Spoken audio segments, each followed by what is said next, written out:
Welcome back everyone, welcome to civil services study. 61 test complete हो गए थे UPPCS की। जो हमारी टेस्ट सीरीज चल रही थी, यह है प्रैक्टिस सेट नंबर 62। इस टेस्ट सीरीज़ की प्लेलिस्ट बना रखी है, वहाँ पर आप टेस्ट नंबर 1 से लेकर 62 तक पहुँच सकते हैं। डिस्क्रिप्शन बॉक्स में लिंक है उसका। तो चलिए स्टार्ट करते हैं। 62वें नंबर का टेस्ट। पहला प्रश्न इसमें इंडियन पॉलिटी का है। भारत के नियंत्रक और महालेखा परीक्षक यानी सीएजी की बात हो रही है, उसके संबंध में कौन सा गलत है चार में से। देखिए, सीएजी एक अतिरिक्त संवैधानिक निकाय है, यानी एडिशनल कॉन्स्टिट्यूशन बॉडी, जो भारतीय लेखा परीक्षा और लेखा विभाग का प्रमुख है। सीएजी का कर्तव्य वित्त प्रशासन के क्षेत्र में भारत के संविधान और संसद के कानूनों को बनाए रखना है। सीएजी जनता के धन का संरक्षक है और देश की वित्त प्रणाली को केंद्र और राज्य दोनों स्तर पर नियंत्रित करता है। सीएजी का प्रावधान अनुच्छेद 148 से 151 तक है। देखिए, 3 के 3 स्टेटमेंट पूरी तरह से सही है, यानी सीएजी का जो प्रावधान है अनुच्छेद 148 से 151 तक ठीक है, और सी वाला भी सही है, बी वाला भी सही है। पहला गलत है। सीएजी एक संवैधानिक निकाय है, एक कॉन्स्टिट्यूशनल बॉडी है। अतिरिक्त जो लिखा है ना, इसकी वजह से पूरा गलत हो गया है। तो इनकरेक्ट बताना है, पहला इनकरेक्ट है। देखिए, सीएजी यानी comptroller and auditor general, Hindi में बोलते हैं नियंत्रक और महालेखा परीक्षक, एक संवैधानिक निकाय है, ना कि अतिरिक्त संवैधानिक निकाय। तो गलत हो गया पहला स्टेटमेंट। बाकी भारतीय संविधान के भाग 5 में अनुच्छेद 148 से 151 तक सीएजी का उल्लेख किया गया है। और सीएजी जो होता है भारतीय लेखा परीक्षा का प्रमुख है। वह लेखा विभाग और सार्वजनिक धन का संरक्षक है तथा केंद्र और राज्य दोनों स्तरों पर देश की वित्त प्रणाली को नियंत्रित करता है। उसका कर्तव्य वित्त प्रशासन के क्षेत्र में भारत के संविधान और संसद के कानूनों को बनाए रखना है। दूसरा प्रश्न है, अंतर्राष्ट्रीय वित्त निगम यानी आईएफसी, इंटरनेशनल फाइनेंस कॉरपोरेशन निम्नलिखित में से किसकी शाखा है। विश्व बैंक की, विश्व आर्थिक मंच की, अंतर्राष्ट्रीय मुद्रा कोष की, संयुक्त राष्ट्र विकास कार्यक्रम की। देखिए, अंतर्राष्ट्रीय वित्त निगम जो है वो विश्व बैंक की संस्था है, शाखा है। बी है इसका आंसर। अंतर्राष्ट्रीय वित्त निगम यानी आईएफसी एक अंतर्राष्ट्रीय वित्त संस्थान है जो विकासशील देशों में निजी क्षेत्र के विकास को प्रोत्साहित करने के लिए निवेश, सलाह और परिसंपत्ति प्रबंधन सेवाएं प्रदान करता है। आईएफसी विश्व बैंक समूह का सदस्य है और इसका मुख्यालय संयुक्त राज्य अमेरिका में वाशिंगटन डीसी में है। इसकी स्थापना 1956 में विश्व बैंक समूह की निजी शाखा के रूप में गरीबी कम करने और विकास को बढ़ावा देने के लिए लाभकारी और वाणिज्य परियोजनाओं में निवेश करके आर्थिक विकास को आगे बढ़ाने के लिए की गई थी। देखिए, ये जो सीरीज़ चल रही है, इसकी आप पीसीएस की फुल टेस्ट सीरीज़ प्राप्त कर सकते हैं। ये नंबर है, इस पर कॉल या व्हाट्सएप करके पेड टेलीग्राम ग्रुप से जुड़कर। तीसरा प्रश्न है, निम्नलिखित में से कौन सा कथन राजकोषीय फिजूल खर्ची शब्द का सबसे अच्छा वर्णन करता है इन चारों में से। राजकोषीय फिजूल खर्ची, विभिन्न देशों की कर प्रणालियों के बीच राजकोषीय बाधाओं और विसंगतियों को दूर करना, नए उद्योगों के लिए आयकर छूट, इस तरह से पैसा खर्च करने का कार्य जो बुद्धिमानी नहीं है, प्रस्तावित कानून के लिए लागत या राजस्व का आधिकारिक अनुमान। राजकोषीय फिजूल खर्ची, इस तरह से पैसा खर्च करने का कार्य जो बुद्धिमानी नहीं है। सी है इसका आंसर। राजकोषीय फिजूल खर्ची राजकोषीय विवेकशीलता के विपरीत है। यह पैसा खर्च करने या किसी चीज का इस तरह से उपयोग करने का कार्य है जो इसे बर्बाद करता है और बुद्धिमानी नहीं है। राज्य स्तर पर राजकोषीय फिजूल खर्ची की लागत बहुत बड़ी हो सकती है, तो विकल्प सी सही है। चौथा प्रश्न है, भारत के लिए अंतर्राष्ट्रीय कच्चे तेल की कीमतों में वृद्धि निम्नलिखित में से किसका कारण बन सकती है। डॉलर के मुकाबले रुपए का कमजोर होना, चालू खाता घाटा और राजकोषीय घाटे में वृद्धि होना, मुद्रास्फीति का बढ़ना, खाद्य तेल की कीमतों में बढ़ोतरी। नीचे दिए गए कूट का प्रयोग करके सही उत्तर का चुनाव कीजिए। कूट एक बार देख लेते हैं, किसी में चारों विकल्प भी है क्या। बिल्कुल है, उपरोक्त सभी डी में है। देखिए, यदि अंतर्राष्ट्रीय स्तर पर कच्चे तेल की कीमतों में वृद्धि होगी तो भारत के लिए क्या होगा। डॉलर के मुकाबले रुपया कमजोर हो जाएगा, चालू खाता घाटा और राजकोषीय घाटे में वृद्धि होगी, इन्फ्लेशन बढ़ेगी, खाद्य तेल की कीमतों में बढ़ोतरी होगी। तो सारे के सारे करेक्ट हो गए। ये तो उपरोक्त सभी वाला आंसर हो जाना चाहिए इसका डी 1 2 3 4। देखिए, भारत अपनी कच्चे तेल की आवश्यकता का लगभग 85% आयात करता है, यानी दूसरे देशों पर निर्भर है। आयात यानी कोई चीज़ जो विदेशों से भारत में आ रही है। आयात बिल में वृद्धि से न केवल मुद्रास्फीति बढ़ेगी बल्कि चालू खाता घाटा और राजकोषीय घाटा भी बढ़ेगा। डॉलर के मुकाबले रुपया कमजोर हो जाएगा और शेयर बाजार की धारणा को नुकसान पहुंचेगा। तेल कीमत, कच्चे तेल की कीमत में वृद्धि का भारत पर भी अप्रत्यक्ष प्रभाव पड़ता है, क्योंकि इससे कच्चे तेल की कीमतों, कोयले की कीमतों, उर्वरक की कीमतों में वृद्धि होती है, क्योंकि फीड स्टॉक के रूप में गैस का उपयोग करते हैं। देखिए, सभी उर्वरक उत्पादन लागत में गैस की हिस्सेदारी 80% है। इसलिए कच्चे तेल की कीमतों में वृद्धि से आयात बोझ बढ़ सकता है। इससे अर्थव्यवस्था की मांग में भी कमी आती है और विकास को नुकसान पहुंचता है।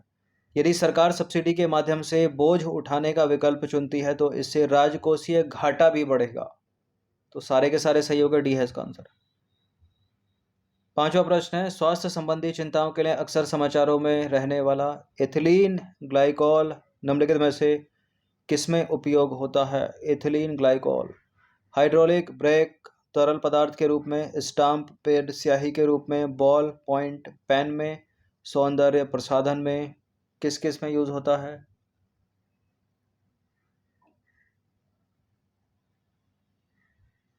स्वास्थ्य संबंधी चिंताओं के लिए अक्सर समाचारों में उल्लेखित एथिलीन ग्लाइकॉल का उपयोग होता है हाइड्रोलिक ब्रेक तरल पदार्थ में, स्टाम्प पैड स्याही में, बॉल पॉइंट पेन में, सौंदर्य प्रसाधन में।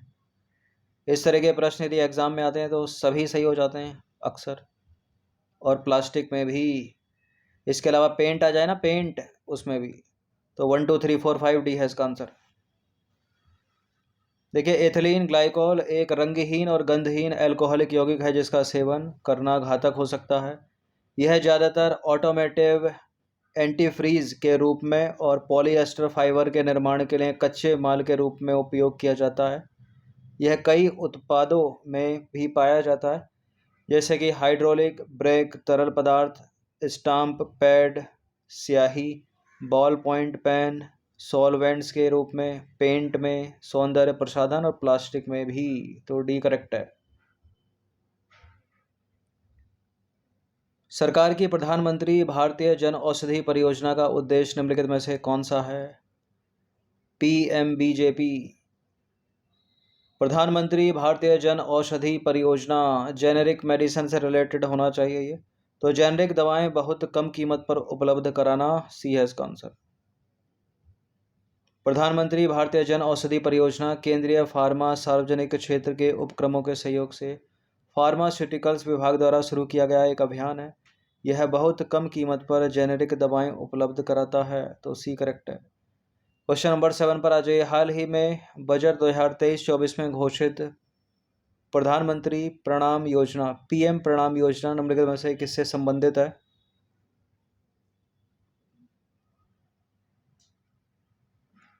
वित्त मंत्री निर्मला सीतारमन ने 23-24 के बजट में PM प्रणाम योजना की घोषणा की थी। यह योजना जो है वो वैकल्पिक उर्वरक को बढ़ावा देने और रासायनिक उर्वरक के संतुलित उपयोग को बढ़ावा देने के लिए है। सी है इसका आंसर।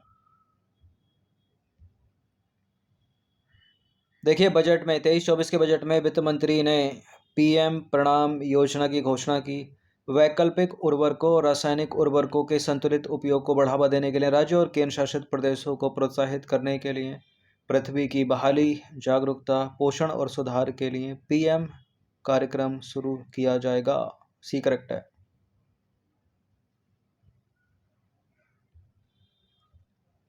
क्वेश्चन नंबर 8 पर आ जाइए। पंचायती राज से संबंधित निम्नलिखित समितियों को कालानुक्रम व्यवस्थित कीजिए। अशोक मेहता समिति, JVK राव समिति, बलवंत राय मेहता समिति, गाडगिल समिति। नीचे दिए गए कूट का प्रयोग करके सही उत्तर का चुनाव कीजिए। देखिए, बलवंत राय मेहता समिति बड़ी इंपॉर्टेंट है, बहुत प्रश्न इससे बने। 1957 की है ये। अशोक मेहता समिति ये 1977 की है। तो तीसरा के बाद पहला हो गया। उसके बाद आ जाएगी JVK राव समिति, तो 3 1 2, और गाडगिल समिति है 1988 की, तो 3 1 2 4 हो गया। 1988 या 86 की है। और JVK ये 1985 की हो गई। चलिए देखते हैं। तो सबसे पहले आ जाएगी बलवंत राय मेहता समिति 1957, अशोक मेहता समिति 1977, JVK राव समिति 1985, और इसके बाद है एलम सिंघवी समिति, ये भी पंचायती राज से संबंधित है, 1986 की। फिलहाल ऑप्शन में नहीं है, लेकिन याद रखिए इसको भी। अधिकतर इन्हीं चारों को पूछते हैं। लेकिन गाडगिल समिति भी पंचायती राज से संबंधित है, ये 1988 की है, 1988। तो ऑप्शन जो बनेगा सबसे पहले क्या आ जाएगा, बलवंत राय मेहता समिति यानी 3, उसके बाद अशोक मेहता समिति यानी 1, उसके बाद जेबी के राव समिति यानी 2, उसके बाद गाडगिल समिति यानी 4। 3 1 2 4। क्वेश्चन नंबर 9 पर आ जाइए। 15वें वित्त आयोग का गठन कब किया गया था? नवंबर 2018 में, नवंबर सभी में कॉमन है, 18, 20, 19, 17। 15वें वित्त आयोग का गठन किया गया था नवंबर 1917 में, सॉरी 2017, 2018, 2020, 2019। देखिए 15वें वित्त आयोग का गठन नवंबर 1900 क्यों आ रहा मुंह में, नवंबर 2017 में एन के सिंह की अध्यक्षता में भारत के राष्ट्रपति द्वारा किया गया और इसकी सिफारिशें वर्ष 2021-22 से 25-26 तक 5 वर्ष की अवधि को कवर करेंगी, याद रखिएगा। 10वां प्रश्न ये है ज्योग्राफी का। दामोदर नदी से संबंधित निम्नलिखित कथनों पर विचार कीजिए। दामोदर नदी का उद्गम छोटा नागपुर पठार से होता है, यह भ्रंश घाटी से होकर बहती है, यह जैविक मरुस्थल के रूप में प्रसिद्ध है। उपरोक्त में से कितने सही हैं? ये तो कितने वाला स्टेटमेंट पूछ लिया, कितने सही हो सकते हैं? दामोदर नदी का उद्गम छोटा नागपुर पठार से होता है, 1 सही हो गया। भ्रंश घाटी से होकर बहती है, क्या ये भ्रंश घाटी से होकर बहती है? 2 सही हो गए। जैविक मरुस्थल के रूप में भी तो प्रसिद्ध है, 3 सही हो गए। तो सभी 3 सी है इसका आंसर। देखिए दामोदर नदी का उद्गम छोटा नागपुर पठार से होता है, यह भ्रंश घाटी से होकर बहती है यानी रिफ्ट वैली से। यह नदी गिरिडीह और दुर्गापुर के बीच लंबे मार्ग में प्रदूषण के कारण जैविक मरुस्थल कहलाती है। 11वां प्रश्न है भारत श्रीलंका के मध्य स्थित है, पाक जलडमरूमध, न्यूमोर द्वीप, मन्नार की खाड़ी, पीराम द्वीप। उपरोक्त में से कितने सही सुमेलित हैं?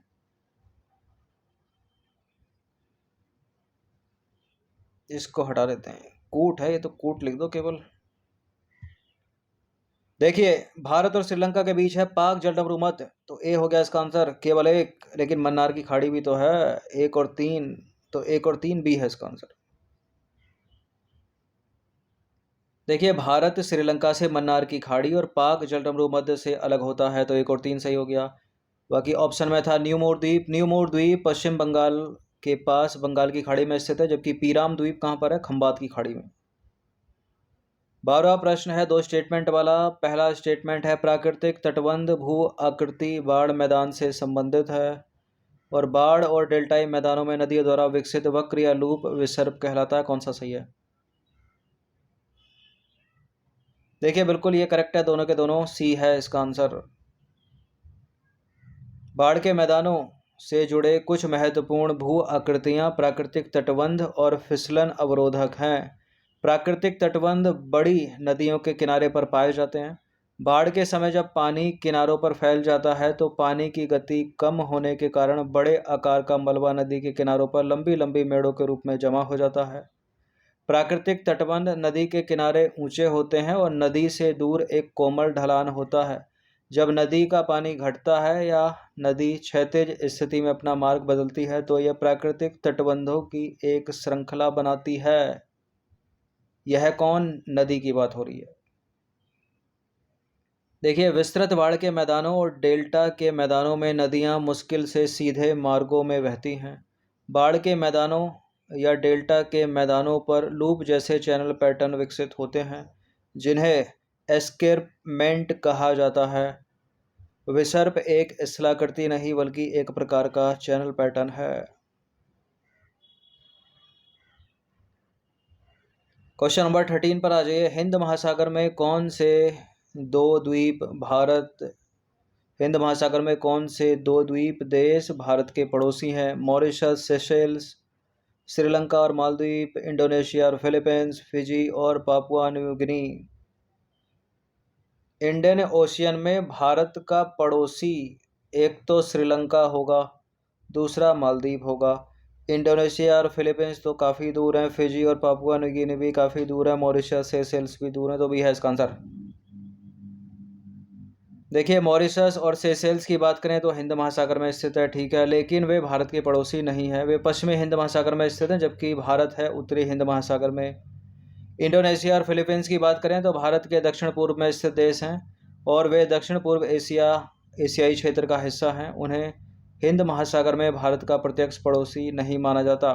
फिजी और पापुआ न्यू गिनी की बात करें तो द्वीप राष्ट्र हैं, लेकिन वे भारत से काफ़ी दूर पूर्व में प्रशांत महासागर में स्थित हैं। तो बात ही खत्म हो जाती है, इंडियन ओशन की बात हो रही है। उन्हें हिंद महासागर क्षेत्र में भारत का पड़ोसी नहीं माना जाता। फिजी और पापुआ न्यू गिनी दक्षिणी प्रशांत महासागर में स्थित हैं।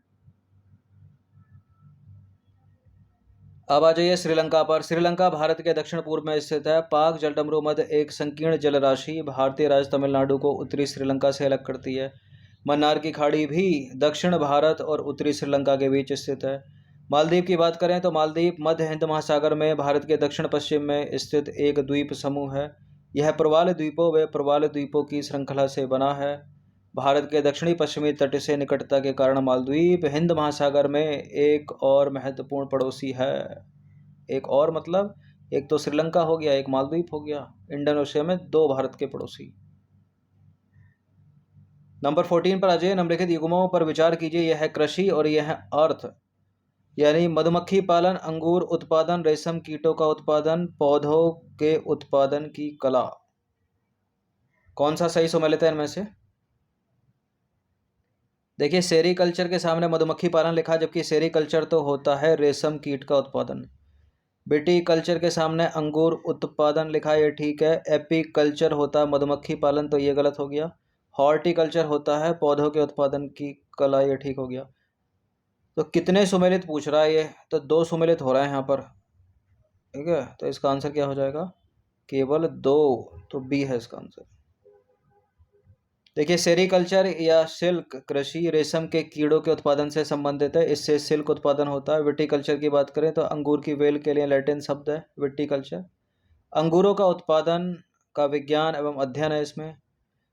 मधुमक्खी पालन यानी एपीकल्चर, मधुमक्खी पालन या एपीकल्चर मधुमक्खियों के पालन को कहते हैं। हॉर्टिकल्चर फल सब्जियों फूलों के उत्पादन की कला एवं विज्ञान है। 15 प्रश्न है। लोकलेखा समिति को पहली बार कब गठित किया गया था? 1921, 1952, 1947, 1935। कब गठित किया गया था? देश की आज़ादी से पहले गठित किया गया था। तो क्या है इसका आंसर? वर्ष 1921 पहली बार। देखिए लोकलेखा समिति को वर्ष 1921 में भारत सरकार अधिनियम 1919 के माध्यम से गठित किया गया, जिसे मोंटफोर्ड सुधार भी कहा जाता है। और लोकलेखा समिति का गठन हर साल किया जाता है लोकसभा की प्रक्रिया और कार्य संचालन नियम के नियम 308 के तहत। नियुक्ति की बात करें तो लोकलेखा समिति के अध्यक्ष की नियुक्ति लोकसभा अध्यक्ष द्वारा की जाती है। यह समिति कार्यकारी निकाय नहीं है, अतः यह केवल ऐसे निर्णय ले सकती है जो सलाहकार प्रकृति के हों। सदस्यता की बात करें वर्तमान में, तो इसमें वर्तमान में केवल 1 वर्ष की अवधि के लिए, यानी इसका कार्यकाल, इस समिति का कार्यकाल 1 साल का होता है। इसमें होते हैं 22 सदस्य। 22 सदस्य में से लोकसभा के कितने? 15 सदस्य होते हैं और राज्यसभा के कितने? 7 सदस्य शामिल होते हैं। तो लोकलेखा समिति से रिलेटेड इतनी चीज़ें आपको पता होनी चाहिए कि इस समिति का कार्यकाल कितने वर्ष का? 1 साल का, ठीक है। मेंबर कितने इसमें? 22 मेंबर, 22 में से 15 लोकसभा और 7 राज्यसभा के। और इस समिति के अध्यक्ष की नियुक्ति कौन करता है? लोकसभा का अध्यक्ष। तो 15 प्रश्न थे ये। यह है टेस्ट नंबर 62 यूपीपीसीएस के लिए। ये सीरीज़ फुल सीरीज़ प्राप्त कर सकते हो। ये नंबर इस पर कॉल या व्हाट्सअप करके। सब्सक्राइब रखिएगा सिविल सर्विसेज स्टडी चैनल को। हर दिन प्रैक्टिस करते रहिए। धन्यवाद।